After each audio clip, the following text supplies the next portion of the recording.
Well, welcome to the Oklahoma Weather Show. This is episode number 18. Here we are now headed into the month of May, talking a lot about severe weather, talking a lot about weather modeling data. I know a lot of times you'll hear us in the news talk about the models are saying this or the models are saying that. What exactly are the models? I know it's a lot of weather talk, and that is why our guest for today is Brandon Sullivan. Now, don't let his age fool you. I know he's a young kid, much younger than probably Jonathan, Brad, and I, but he is doing some amazing things by launching out his very own weather modeling website. Not only that, he's an extreme storm chaser. I'm pretty sure you've seen him a lot on air. So, hey, Brandon, thanks for having us, or thanks for taking the time to come on our show today. How are things down there? Everything seems pretty good. It's a little colder today than the past few days, but Yeah, no kidding. Yeah, I stepped outside this morning and thought it felt a lot more like March. Glad that you're able to come back safely from your chasing that you did the other day. Did you see anything good? I saw a lot of trees. Very difficult to storm chase over, the southeast, Arkansas, Louisiana. Really close to a number of impressive tornadoes, but just unable to. Yeah, that area can be a little challenging. Lots of trees, lots of rolling hills. So let's just go ahead and jump straight into it because a lot of people that probably follow you on social media, a lot of people that probably follow you on Twitter, on Facebook, they see you posting out these images, and these images are unlike any type of weather modeling images that we have seen before. This is all because you're grabbing these from your very own website that you helped put together. Okay, you're a college kid, all right? What made you decide to actually put a site like this together? I think a lot of it has to do with just the amount of models to look at, as a storm chaser. I realized, the room for improvement that there was in a lot of models, not necessarily the models themselves, but just the way that they're displayed. And especially over the past few years, there's a lot of social media sharing of models going around. Broadcast meteorologists are starting to share data. So I thought it was a good time to create model images that were very easy for the public to understand, since the public with not so much of a weather background is starting to see a lot more weather images pop up in their newsfeed. Now, as a college kid, did you get any type of flack from any type of professors or your peers? Because I know a lot of kids down there at OU, they're working on wanting to do severe weather. They have all these ideas, but you actually put your ideas together and got it out very quickly by actually having this weather site. I think there's probably a lot of kids that would have loved to have said, oh, I'm going to make a weather modeling website and it's going to be great, but you were actually able to do it. How long did it take you from when this idea popped up into your head to actually getting your weather modeling site out? How long did it take? Well, we kind of started brainstorming back in August of last year. The development really heavy until nearly December. Then that's when we really began to put things together and formulate a plan for where we wanted to go with things. We launched everything on February 1st.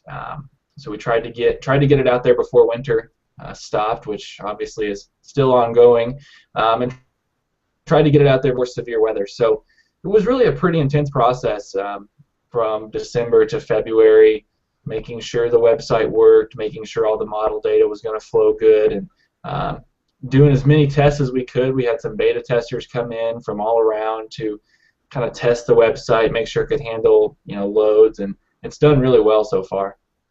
How much sleep do you think you lost over all of this? Definitely a lot. Dealing with, we have users from all over the world now. Even though most of our model data right now is centered over the United States, there are users who just weather enthusiasts from all over the world who like to look at it. So I spend a lot of time speaking with those users, helping things. So I answer support emails, all the time. But there's definitely a lot of late nights, a lot of coffee, a lot of programming, and a lot of help from some friends who are even more gifted at programming than myself.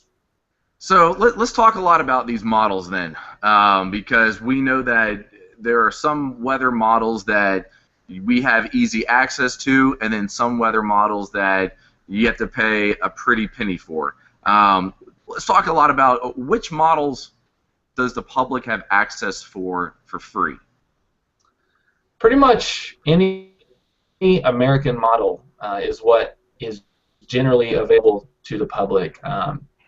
You know, the NAM, the GFS. There's a lot of models that you commonly see that are available. The main model that does cost a significant amount is the European model, and that one's not readily available to the public. If it is, it's usually behind some sort of a paywall, or it's shared from some other source, like a TV meteorologist who may have access to it. Well, let's talk a lot about that then, because it seems that within the weather community, we kind of know that the Euro model is king. Why is that? Do you have any idea as to what makes the Euro model such a fine model to use? Well, the European has, there's two types of resolution that you really look at, in a model. You look at horizontal resolution, so how small of an area can it compute a forecast for? Models like the high resolution rapid refresh, it'll compute a forecast for every 3 kilometers, so really a small area. So it's really high resolution. But the European, the reason believed to be so good is its vertical resolution. So how often it creates in the vertical through the atmosphere is greater than 3 times the vertical resolution American models right now. So it often will handle features in the atmosphere. Maybe they're shallow features that are models. A lot of times in the fall when we have those crashing cold through, the European will handle those a lot better. And it just seems, even though its horizontal resolution is actually lower than the American models, that vertical resolution is what seems to make it a really good model. Are there any, is there a way in which the American models can catch up to the European model? I definitely believe so. I know that the US actually is planning to get an upgrade, I believe maybe next year, that will actually surpass both the horizontal and vertical resolution of the European. I'm definitely anxious for that, and it could do a lot of good things.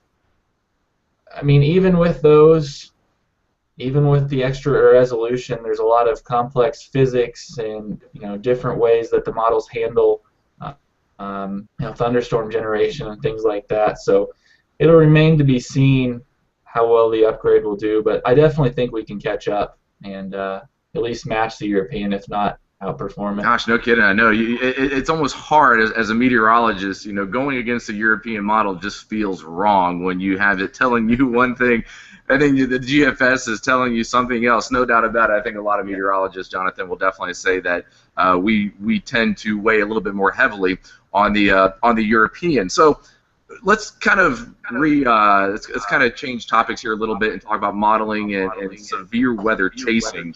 What type of models tend to benefit severe weather chasers or storm chasers like yourself the most? Models like the high resolution rapid refresh seem to do best. When you get into high resolution models, those models are actually capable of resolving thunderstorms, so they can actually develop a thunderstorm in the model. That's why you'll see images like the composite reflectivity come out, and images that actually simulation and an updraft. It's because those high resolution models are capable of actually forecasting thunderstorms. So models like that update every hour or a few hours really benefit us as chasers and the rapidly changing environment through the day. Now, some storm chasers out there who probably didn't have access to this type of modeling stuff a long time ago. There was a point in time when we didn't have the HER or the RAP for severe weather chasing. Do you think because those models have so much resolution that sometimes it can do a little bit more harm than good, or do you feel that the more resolution you can have, the better it is? It really honestly depends on the setup, I guess. On really big days when you have, like I say, a strong cold front coming, a lot of upper level energy, those high resolution models do very well.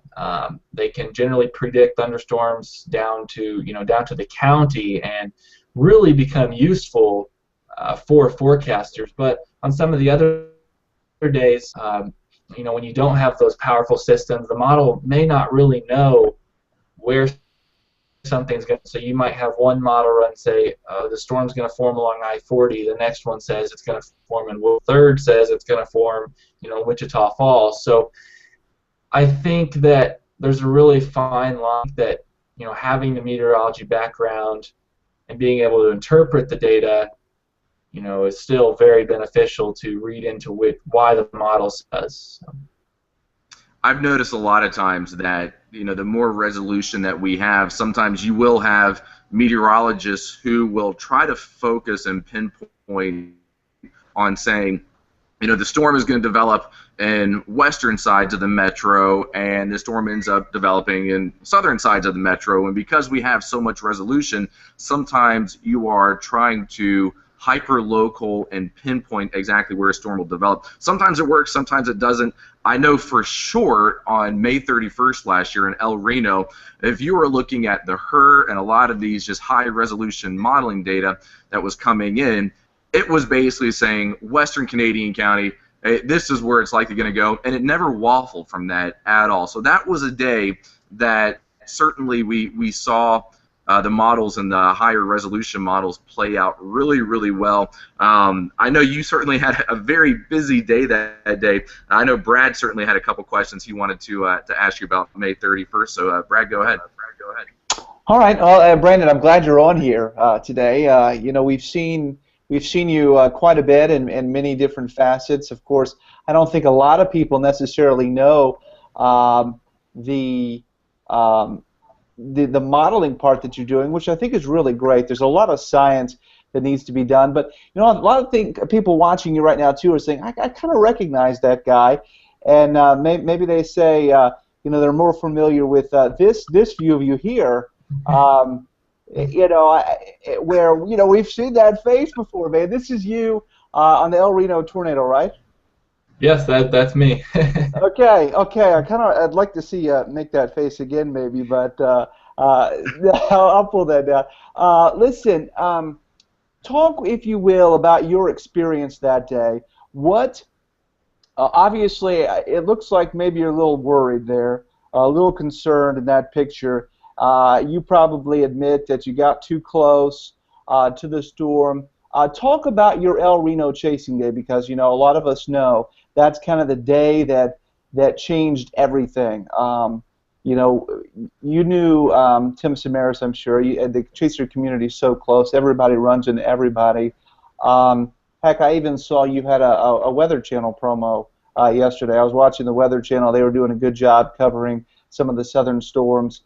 And you popped up. I'm like, look, there's Brandon Sullivan.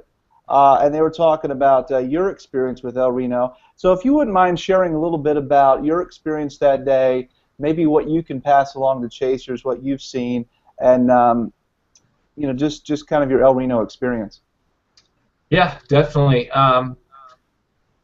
Waking up on the morning of El Reno, we had a really good idea. It was going to be a pretty significant day. There was obviously a ton of instability, and we prepared for strong tornadoes at the beginning of the day.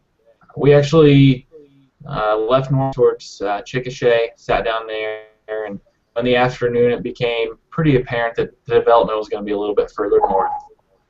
So we ventured up toward Reno, and thunderstorms erupted pretty quick. We kind of stayed a little bit further south, just waiting to watch which storm was going to become the most significant. I mean, the El Reno storm took off really fast. We were on it the first time it was tornado warned. It took a good bit for us to actually do of anything going on under the thunderstorm. We drove north, and as we were driving north, that's when the first tornado touched down. And originally there was two on the ground, which looking back now may have been, vortices of the larger tornado. Drove north, and we stopped and we filmed the tornado in the field to our west.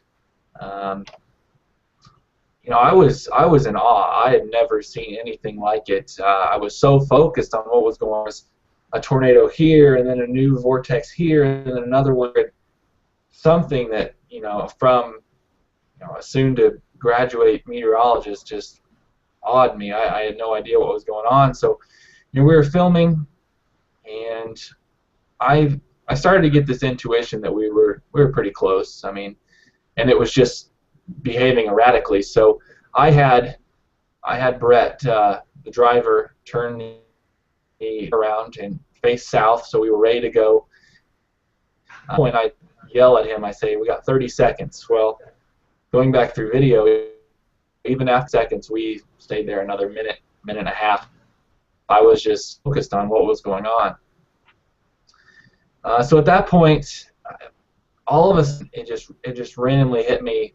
I have to go right now. I ran back to the car. Brett was already driving south before I even got my legs in the car. I mean, we knew. We were driving south, being hit with heavy rain, and I still had my camera and tripod out the door.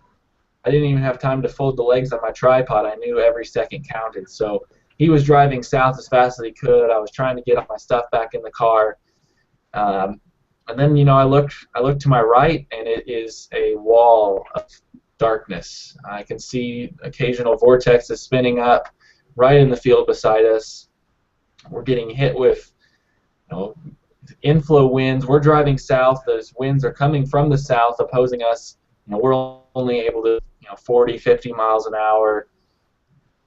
It was terrifying. So many people ask me, why am I screaming in the video, and why is the driver so calm? And nobody realizes that he didn't have time to look out the window and see what was coming. I was terrified seeing, this large tornado coming down on us with, nowhere to go.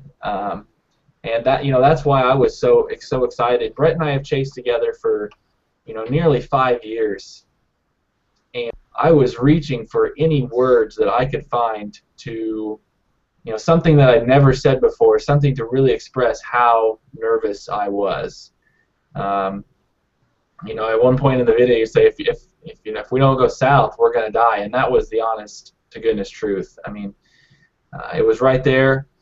So, as we're going south, the outer bands of the tornado destroyed a barn on a farmstead there, and the barn's being ripped into pieces. A large sheet metal off the barn actually our car, and in midair it gets bent in half, and it's like a flying V shape of sheet metal, and it just goes right into the windshield, shatters the windshield.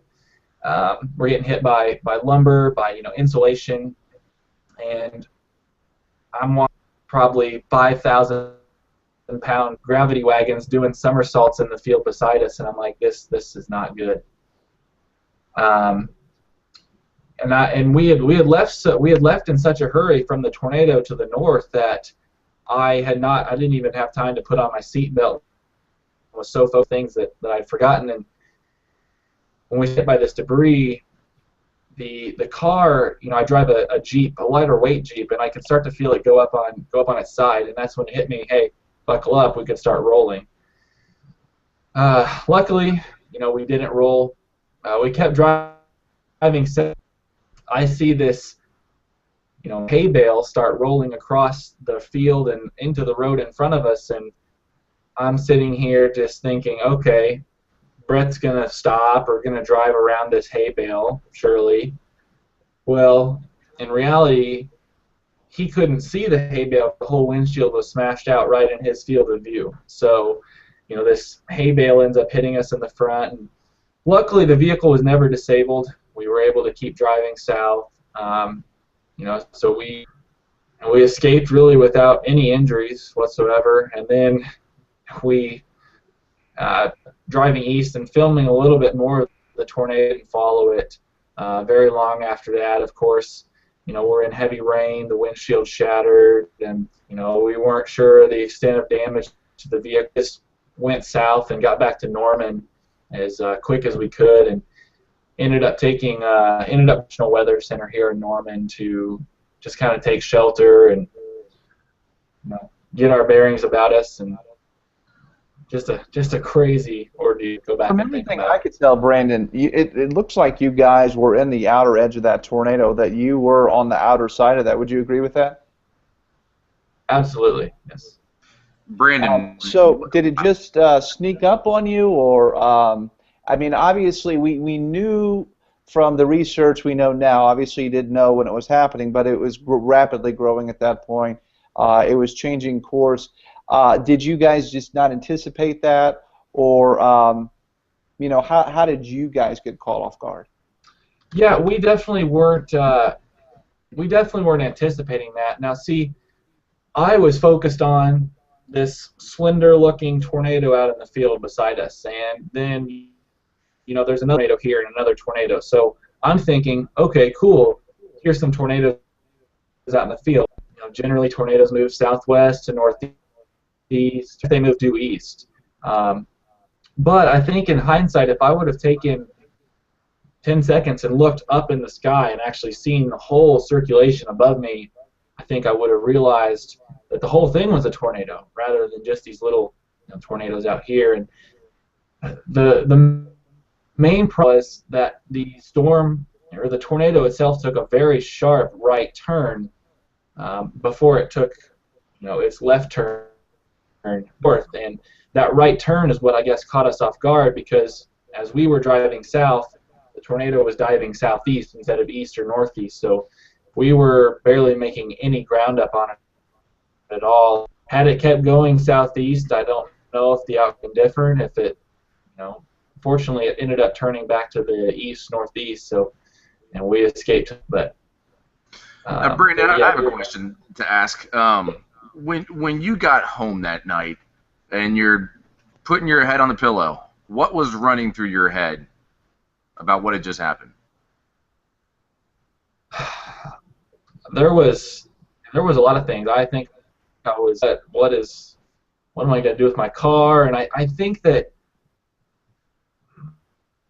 I may still, honestly, there was so many things going on in terms of interviews and everybody wanting to talk about it. I basically was up all night. The next morning, I interviewed with Good Morning American Fox, and the calls for days. And I think really it took about 2 or 3 days to really grasp what was going on, and especially the word of the passing of Tim, Paul, and Carl. That I think that really made it all set in. Wow, that's we were lucky, and I think at that point, that's when the whole evaluation of chasing set in, and I guess I started to blame myself for what I put Brett through, and my family through. Who I'm from Illinois, I go to school here, so my family's back home seeing me all over the news. My mother, of course, was in a panic, and it was, I guess I started to blame myself a little bit and feel pretty guilty about everything. So. What would you say to the 15-year-old or 16-year-old kid that is watching this on YouTube right now that says, I want to do that.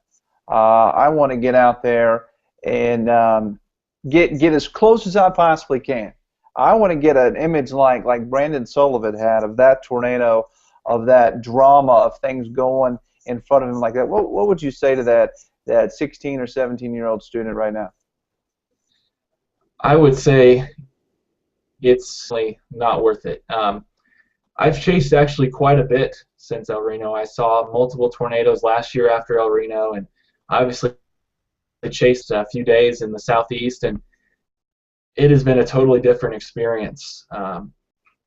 If I have to fear for my life or those with me during, it's no fun. I don't, I don't get as close now.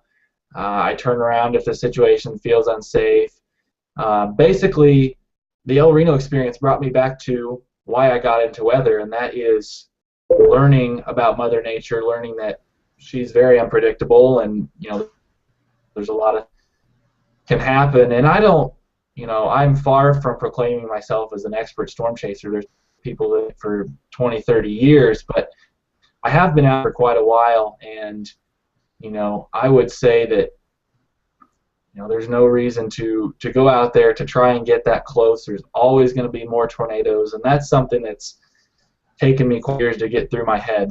Unfortunately, there will be more tornadoes, and nothing is worth dying for or almost dying for to be shot. So.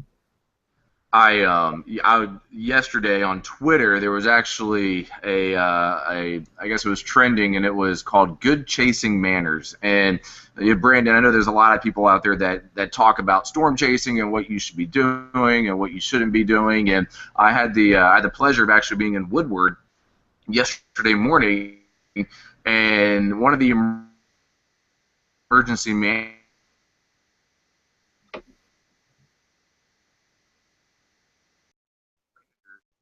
that when the tornado came through, they wanted to get out of their car and start helping and assisting in those who were injured and those who were hurt, but they weren't EMTs, and it led to a lot of cars backing up these small tiny roads where there was tornado damage, and so the fire department and the EMTs could not get in as quickly because there were a lot of storm chasers on the side of the road. And two, you're not trained as an EMT. Not many storm chasers are, and so when you approach into a scene where there's been a tornado that's just gone through and there are people hurt, there's a certain protocol that you have to take so that you don't hurt that person even more so. And so he basically said, look, leave the storm chasing for the chasers, leave the rescuing and helping for the EMTs. Have you seen a lot of people out there that feel that they want to become heroes and trying to save people, and they try to have their camera rolling when they do that? Yeah, I have seen that a lot. Actually, myself, I do have first responder CPR training like that, so I do know just how situations like that can be. Certain injuries, patients need advanced care. They shouldn't be moved. So I do understand that. It's kind of tough. You sometimes feel helpless, as a chaser. You go into a lot of these situations where not only do you have injured people, you have natural gas leaks, you have electrical lines down. You have the potential to go in there and injure yourself and just create a larger for the emergency crews that have to come.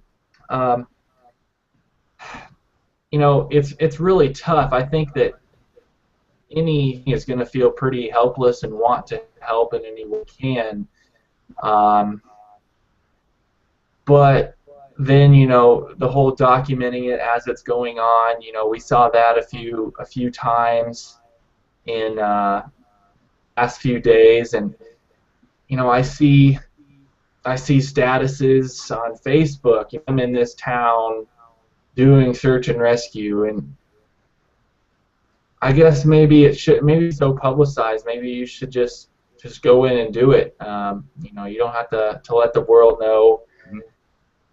It's just a really touch area, with chasers, and so many of them have a good heart and they're out to do it. And I think you learn in different communities just how different the feelings are. I know some communities would welcome that help, and some would say, no, out of it, we got it. And we've ran into that in different portions of the United States when chasing. When the Tushka tornado hit in 2011, I believe, we were down there, and we were in town after the tornado, and emergency managers were coming up to us, and there was actually severe weather later that night and mornings. They were asking us for our help. They wanted us to show them the worst damage. They were using our radar to monitor. But we've ran into situations before in other states and other places where they say, get out of here, and emergency personnel only. So yeah, it's really tough. It is. No, it is. And each emergency manager in each county has a different policy, but I think probably the first thing that you should ever do for any chaser out there, if they want to help, talk to the fire department first, see if it's okay if you can help, and B, talk to the emergency manager. Otherwise, and Jonathan made a great point yesterday, keep chasing, because the weather community still needs that image of, is there indeed a tornado still happening? Is it gone? You're still trying to warn people down the line. I know we've talked a lot about your chasing, and really I brought you on the show to talk about your weather website. I kind of want to go back over. We have about 15 minutes left in the show. Back over to hasweather.com that you have there. What are your goals for this website? I love the fact that you have Google mapping, because that was something that was a major selling point for me to look at it, is that instead of trying to guess where is the highest cape, you now have the Google mapping on there. But every day it sounds like you're adding something new to this website. Talk about where you want this website to go. Well, as you said, the main the selling point of our site is the ability to use Google Maps. You're not confined to a full U.S. sector view. You can zoom into, down below state level and see exactly where those ingredients are going to set up. But one thing that's really helped us out is we've created a lot of special custom ingredients. The one really been well received is our blizzard index. Basically, we calculate a whole bunch of different things that lead to blizzards, and we spit out a value. It's really simple. If it's red, there's blizzard conditions possible.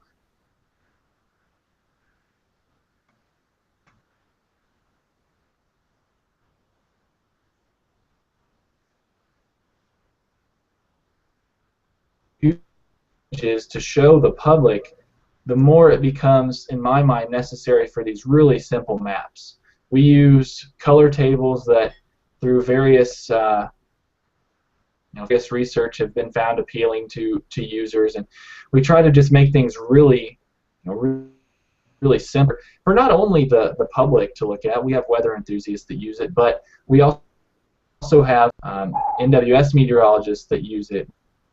We have TV meteorologists like yourself that use it. So we try to really tailor it for pretty much anybody to be able to use. I love the and I love the interactive maps and the way that, like I said, you can plot Google information. It seems like Google is so expensive. Did Google charge you a lot of money to put that on there, or how much did that cost you?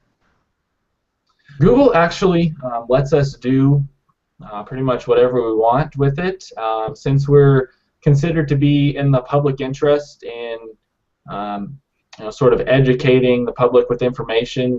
Google, I guess out of the goodness of their have a charge for that. At least, at the current time, they let us have as many visitors as we want.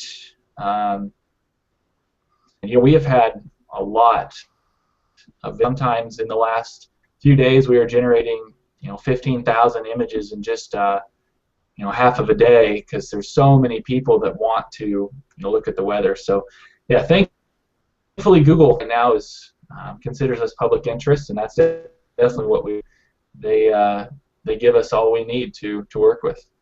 I know we talked about earlier in the show about how a lot of this information is free, but just because it's free doesn't mean that you can go out to INSEP and get the weather information there, but it's very confusing. So what your website allows is to take a lot of this data and it simplifies it, which is huge for the weather community. Is there a day, since you had mentioned earlier that the Europeans are really the only people that make you pay for weather information? Is there a day when you think you'll be able to get the European model on there? I definitely believe. We actually have some larger scale projects working on to maybe expand into some global forecasting, and of course the European would be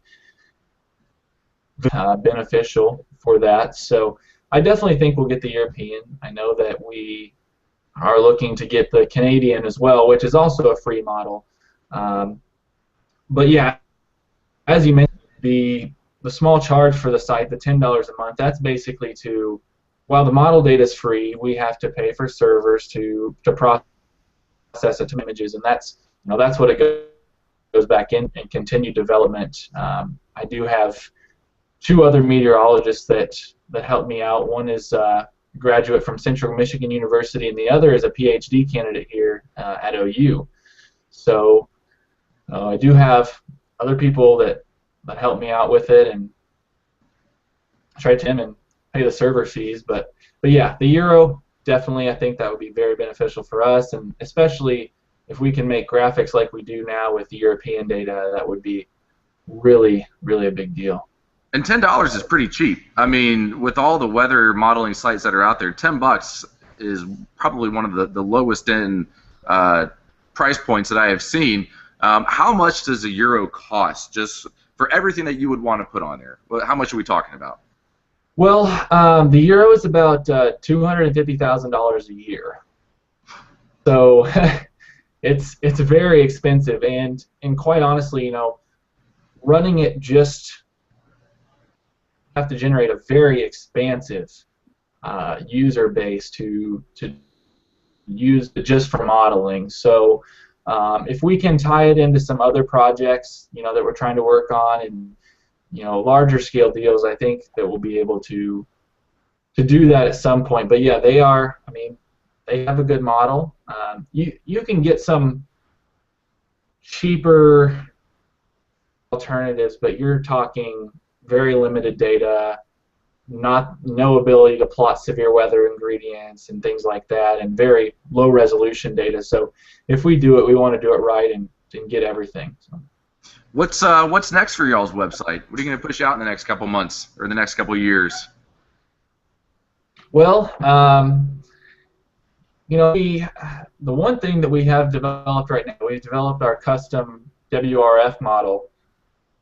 It is a 3-kilometer model, and basically it runs over, right now it's running over the greatest SPC tornado threat risk each day. So we run that a couple times a day, and with it to we make it really high resolution, both the horizontal and vertical earlier. And basically we're trying to do better severe weather forecasting with that. But I guess our next goal is to begin looking back into winter. As sad as that sounds, we're trying to develop some new winter products. We know that everybody looks at the maps for severe weather, but we're to basically develop retentions for customers as we go into winter. But the main project, and what I plan to do with all my free time this summer after graduation, is we're looking into more basically private weather sector, energy,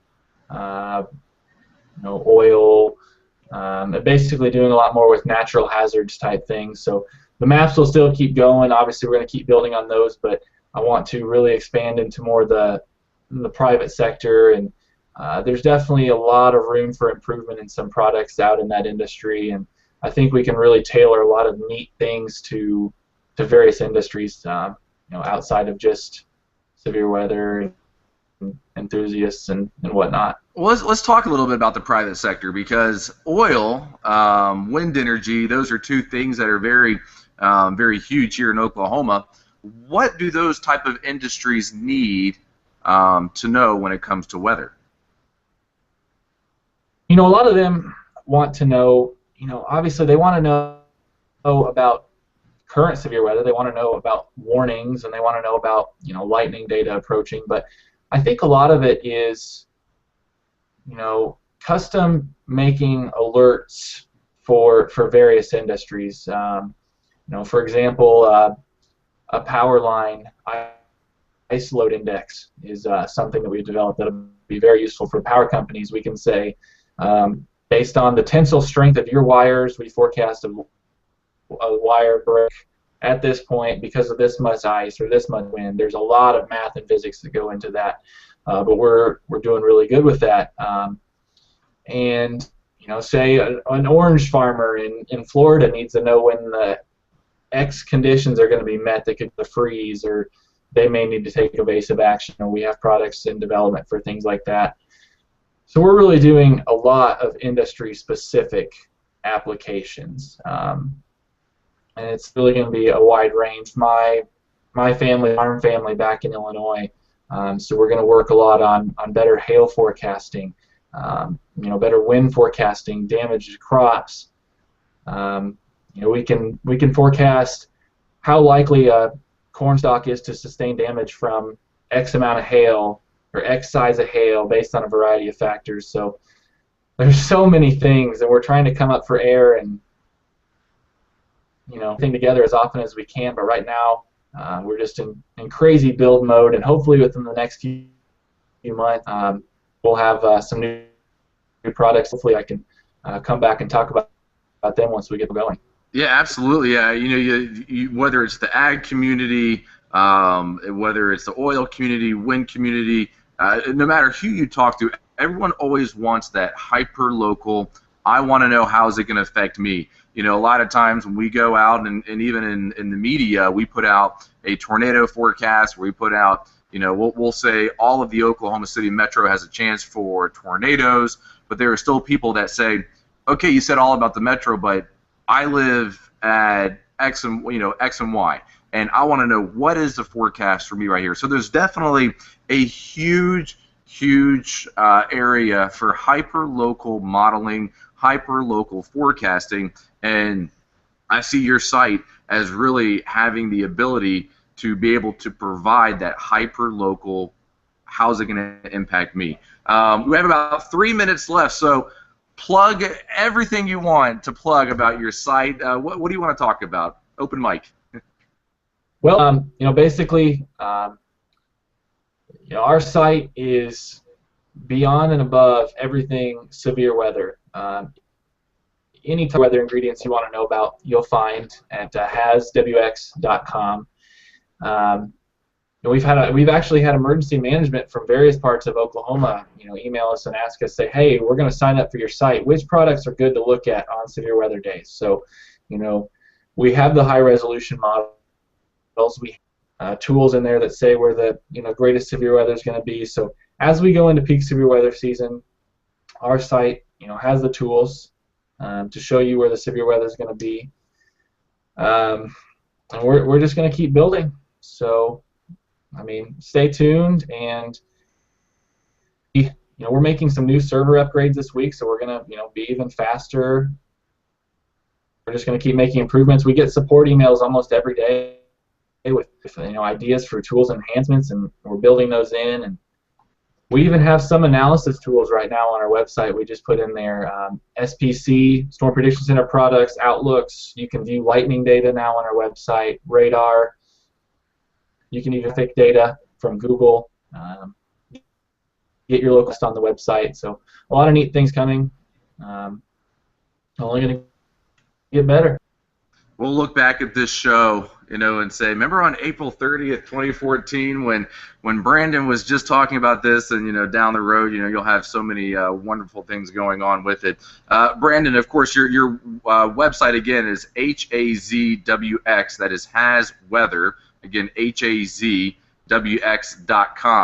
And just looking at it right now, you have a slew of information on there that helps us out so much. And it's very unique. There's no other website, modeling site like this out there that can plot down on Google Earth where the highest instability will set up, where the temperature lines are going to set up, where the dry lines are going to set up, because right now we're having to eyeball that. And your site makes us not have to eyeball where that dry line sets up with the mapping that you have on there. So again, Brandon, it's a wonderful site. It's one that I use especially a lot on severe weather days, as you have it very well tailored for, and can't wait to see what you have coming up in the next couple months. Yeah, it should be good. So hopefully we won't have too many storms in the metro to use it on. But if if we do, no kidding. I'm still trying to recover from last year. I think last year we had enough to get us through for the next couple of years. Absolutely. Well, hey, Brandon, thank you so much for coming on our show. It's been a pleasure. And hopefully we'll see you out chasing. We'll have your stuff here on KOCO.com and on KOCO, but certainly stay safe in your chasing days ahead, buddy. Absolutely. Thanks for having me on. Absolutely. Thank you.